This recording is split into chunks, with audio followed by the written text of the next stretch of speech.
Welcome back to my channel. दोस्तों आज हम बात करते हैं एंजल इन्वेस्टिंग के बारे में। एंजल इन्वेस्टर होता कौन है और एंजल इन्वेस्टिंग होता क्या है। तो दोस्तों जिस तरह से इंडिया में हर मंथ में आप देखते हैं कोई ना कोई नया स्टार्टअप है जो स्टार्ट होता है, और इंडिया का अगर बात करते हैं स्टार्टअप कल्चर का तो पूरे वर्ल्ड में इंडिया का जो 3rd नंबर पे अभी आपका पोजीशन है स्टार्टअप के फील्ड में। सबसे ज़्यादा स्टार्टअप है पूरे वर्ल्ड में अभी यूनाइटेड स्टेट्स में है, उसके बाद आपका चाइना में आता, 3rd नंबर पे आपका इंडिया में आता है। तो दोस्तों हम लोग ये जानते हैं कि एंजल इन्वेस्टर होता क्या है और एंजल इन्वेस्टर ही क्यों है जो आपका स्टार्टअप में इन्वेस्ट करते हैं। तो एंजल इन्वेस्टर जो क्या है ना, वो एक वेल्दी इंडिविजुअल होते हैं, मतलब जो रिच पर्सन होते हैं ना, जिनके पास बहुत सारा पैसा होता है और वो चाहते हैं कि कोई नया कंपनी में कुछ पैसा को फंड करते हैं, उसके बदले में उनको कुछ इक्विटी चाहिए। सपोज डेट आपको एक बर्गर का कंपनी आपने ओपन किया। अब बर्गर का कंपनी आपने ओपन किया, आपका प्रोडक्ट बहुत अच्छा, आपको पता है कि मेरा प्रोडक्ट बहुत सही है, और आपको अब जो अगला स्टेप है वो आपको फंडिंग चाहिए।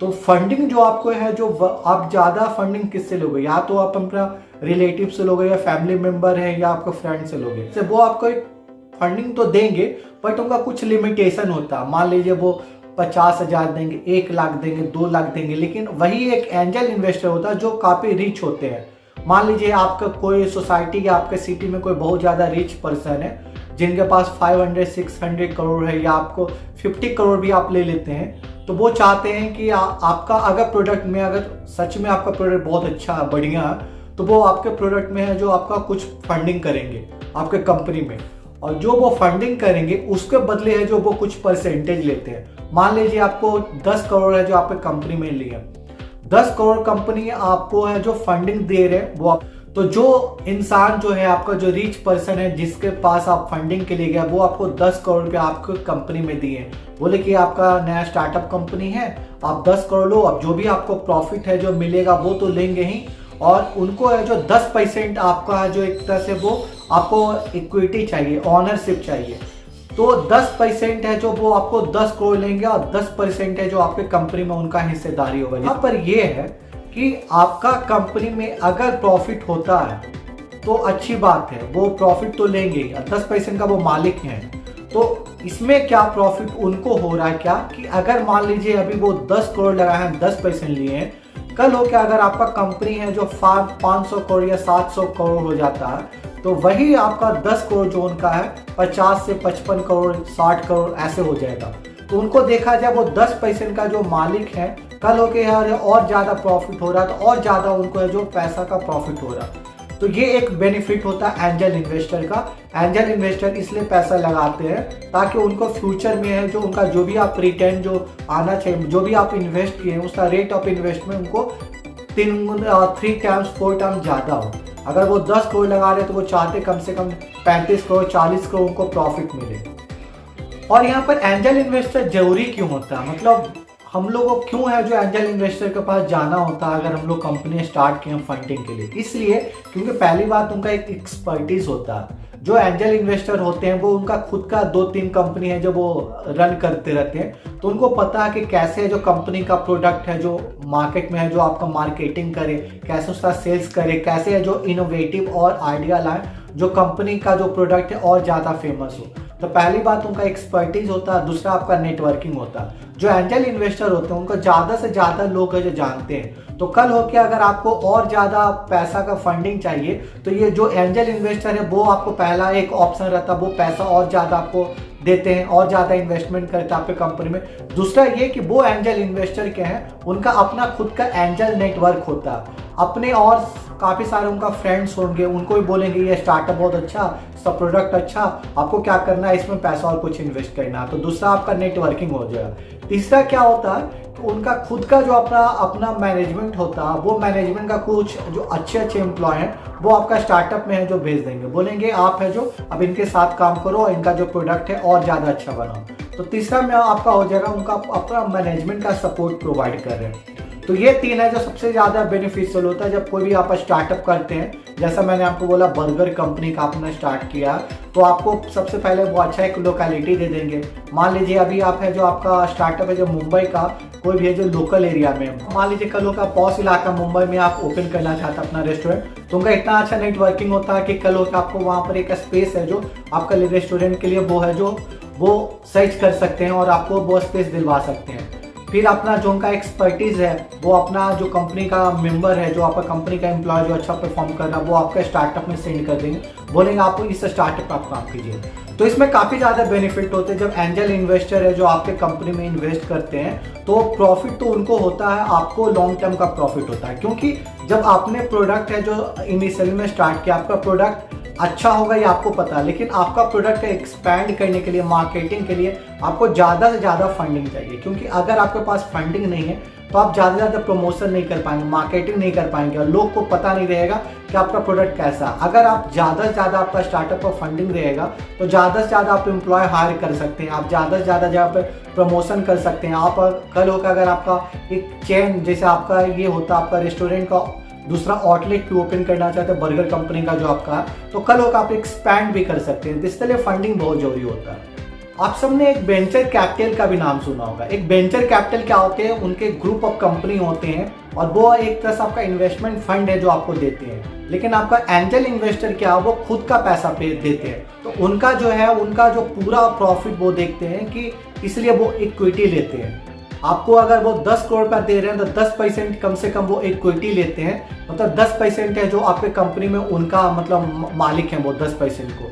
तो कल हो के है जो कुछ भी कंपनी में प्रॉफिट नहीं भी अगर हो रहा तो उनको पता है कि 10% आपके कंपनी का वो शेयर्स इक्विटी उनके हाथ में, कल हो के वो सेल भी करते हैं तो उनको प्रॉफिट उससे ज़्यादा होता है। अब यहाँ पर हम लोग देखते हैं कि जिस तरह से एंजल इन्वेस्टर आप में इन्वेस्ट कर रहे हैं तो इसका एडवांटेज या डिसएडवांटेज क्या है। तो एडवांटेज में ये हो गया कि आपको एक फंडिंग मिल गया, आपका प्रोडक्ट ऐसा है जिसके बारे में किसी को नहीं पता इनिशियल लेवल पे। जब आप स्टार्टअप करते हैं तो इनिशियल लेवल पे आपका प्रोडक्ट अगर बहुत अच्छा भी है तो किसी को पता नहीं है। अगर आपको फंडिंग मिलता है तभी ज़्यादा आप एक्सपेंशन कर सकते हैं, ज़्यादा से ज़्यादा अच्छे एम्प्लॉय को हायर कर सकते हैं। तो पहला बेनिफिट ये हो रहा कि आपको एक अच्छा नेटवर्किंग मिल रहा, अच्छा आपको फंडिंग मिल जा रहा, और जो आपको एंजल इन्वेस्टर है उनकी वजह से ज़्यादा से ज़्यादा अच्छा एम्प्लॉय को आप हायर कर पा रहे हैं।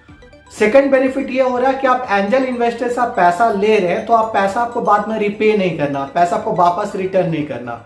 आप क्योंकि आप पैसा ले रहे हैं तो उसके बदले में आप ऑनरशिप दे रहे हैं, अपना ऑनरशिप इक्विटी दे रहे हैं। जैसा मैंने बोला कि अगर वो 10 करोड़ रुपया दे रहे हैं तो आपको 10% अपने कंपनी का आपका इक्विटी है जो वो कंपनी का एंजल इन्वेस्टर को देना है। तो एंजल इन्वेस्टर है जो आपको 10% का आपके कंपनी में वो मालिक है। थर्ड नंबर पे आपका क्या है कि आपका एंजल इन्वेस्टर भी चाहते हैं कि आपका प्रोडक्ट और ज़्यादा सक्सेड हो और ज़्यादा आपका कंपनी है जो एक्सपैंड करे।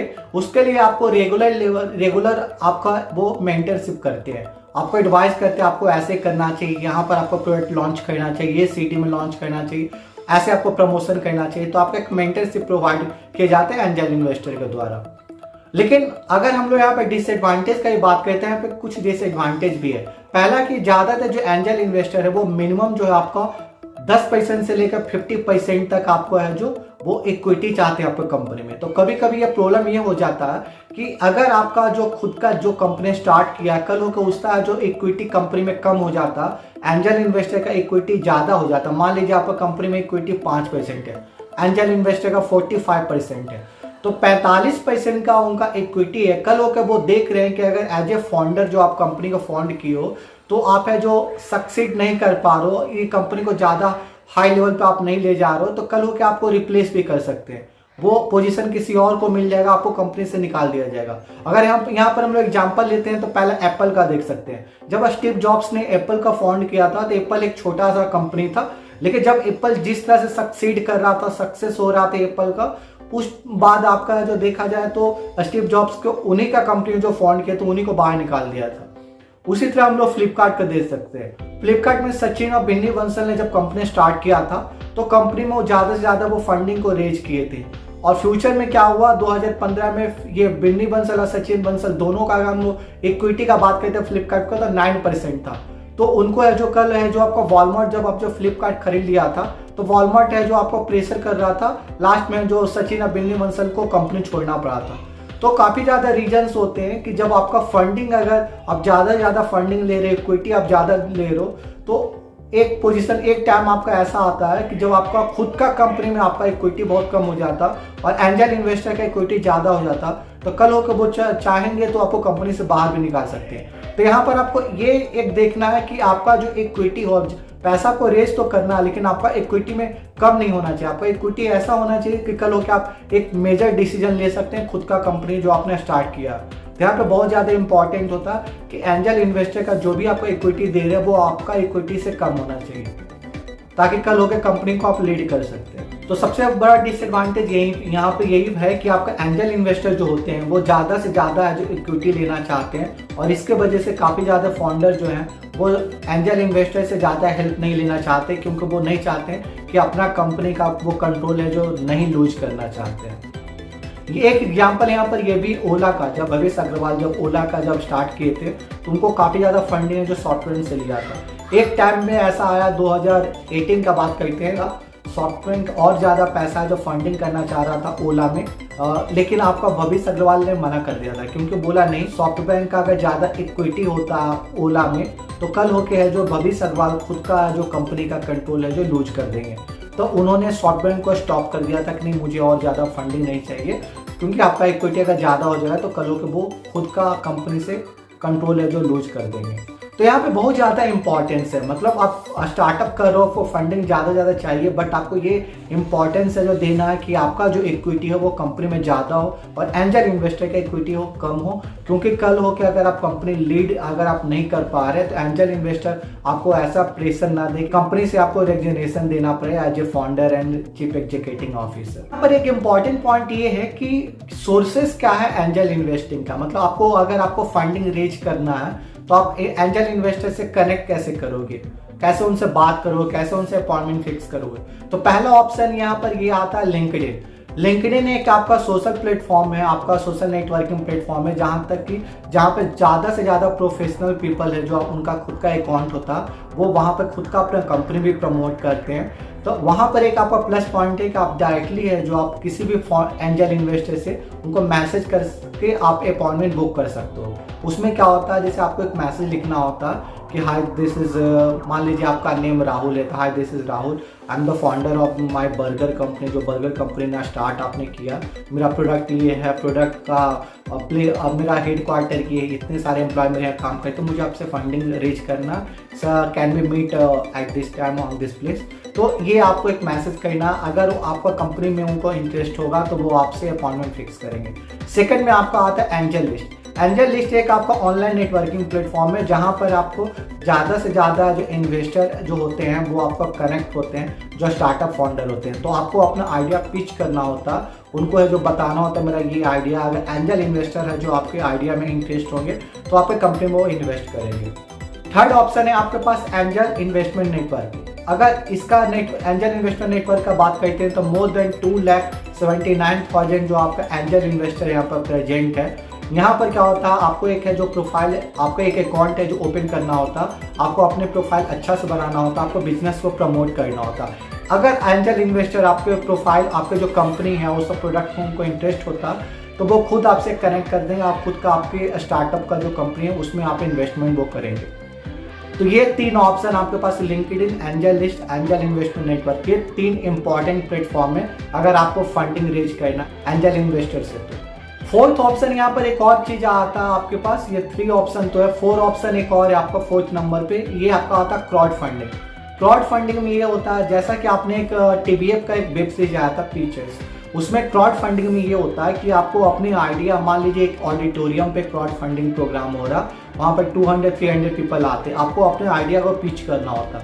अगर ज़्यादा से ज़्यादा लोग को आपका आइडिया अगर पसंद आ रहा तो वो आपको 100-200 या कुछ भी अमाउंट है जो आपको स्टार्टअप कंपनी आपको इन्वेस्ट करेंगे, और कल होकर अगर आपको प्रॉफिट हो रहा तो है जो वो आपको बेनिफिट होता है, उसमें किसी भी तरह का ऑनरशिप वो नहीं लेते हैं। कल होकर आप जो मनी रेज करते हो उससे आप स्टार्टअप को और ज़्यादा एक्सपैंड कर सकते हो। तो क्राउड फंडिंग मतलब यही होता है, means large number of people है जो आपको एक साथ आपको इन्वेस्टमेंट करते हैं आपका स्टार्टअप कंपनी में। कितना परसेंट एंजल इन्वेस्टर को चाहिए, तो अगर हम लोग कुछ रिपोर्ट का कहना है कि ज़्यादातर केस में एंजल इन्वेस्टर का ये होता है कि वो 10% से लेकर 50% तक इक्विटी चाहते हैं कोई भी नया स्टार्टअप कंपनी में। तो यहाँ पर आपको डिसाइड करना है कि आप एंजल इन्वेस्टर को अपना कितना इक्विटी देंगे और आपको कितना अपना जो पैसा आप रेज करना चाहते हो।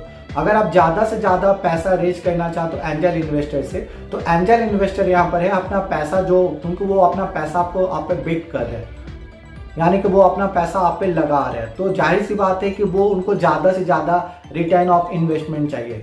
तो रिटर्न ऑन इन्वेस्टमेंट को चाहिए, मतलब अगर वो कल होके 20 करोड़ लगा रहे हैं तो वो 3 टाइम्स उनको प्रॉफिट चाहिए 60 करोड़। तो यहाँ पर आपको ये देखना है कि अगर आप ज़्यादा से ज़्यादा पैसा आप रेज करो एंजल इन्वेस्टर से, तो एंजल इन्वेस्टर यहाँ पर ज़्यादा से ज़्यादा इक्विटी का डिमांड करते हैं। तो यहाँ पर आपको ये केयरफुल रहना है कि आपको कितना पैसा रेज करना और कितना इक्विटी आप दे सकते हो, क्योंकि आप जब आप स्टार्टअप करते हो तो आपका कंपनी का वैल्यूएशन का कोई वैल्यू नहीं होता। आप स्टार्टअप करो, आपका कंपनी का वैल्यूएशन 10 करोड़ या 20 करोड़, बहुत बहुत तो 20 करोड़ रहता है। लेकिन वही अगर 3 to 4 ईयर्स का बात करते हो तो वही कंपनी का आपका 500 करोड़, 700 करोड़, 800 करोड़ ऐसा होता है। अब मान लीजिए आपका 20 करोड़ का कंपनी है जो 800 करोड़ का हो जाता, आप शुरू में 30% इक्विटी के कारण आप है जो 60 करोड़ पे आप है जो रेज किया हो इन्वेस्टर को, एंजल इन्वेस्टर को, तो कल होकर 30% का वो कंपनी का वो मालिक होते हैं। और कल होकर आपको देखा जाए तो आप चाहोगे भी तो ज़्यादा पैसा रेज करना तो आप रेज नहीं कर सकते हो, क्योंकि 30% तो ऑलरेडी आप उनसे ले चुके हो बहुत कम पैसा में। तो बहुत कम पैसा में 30% का कंट्रोल अपने कंपनी का देना, ये भी बहुत बड़ा मतलब डिफिकल्ट ऑप्शन होता है। तो इनिशियली आपको ये देखना कि आपको पैसा रेज तो करना है, बट इक्विटी पे आपको कंट्रोल करना। आप ज़्यादा से ज़्यादा अगर इक्विटी आप एंजल इन्वेस्टर को देते हो तो आप कल होकर अपना कंपनी को लूज करते हो।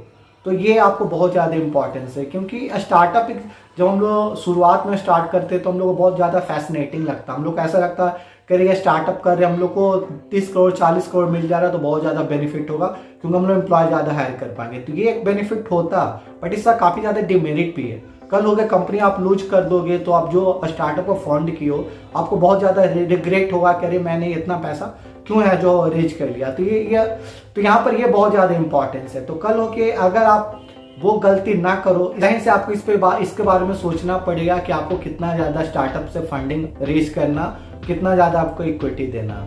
दोस्तों आपका क्या ओपिनियन है स्टार्टअप फंडिंग के रिगार्डिंग और एंजल इन्वेस्टर के बारे में, कमेंट बॉक्स में आप मुझे बता सकते हैं। और अगर आप ये चैनल पे नए आए तो आप मुझे सब्सक्राइब लाइक करके मुझे मोटिवेट कर सकते हैं।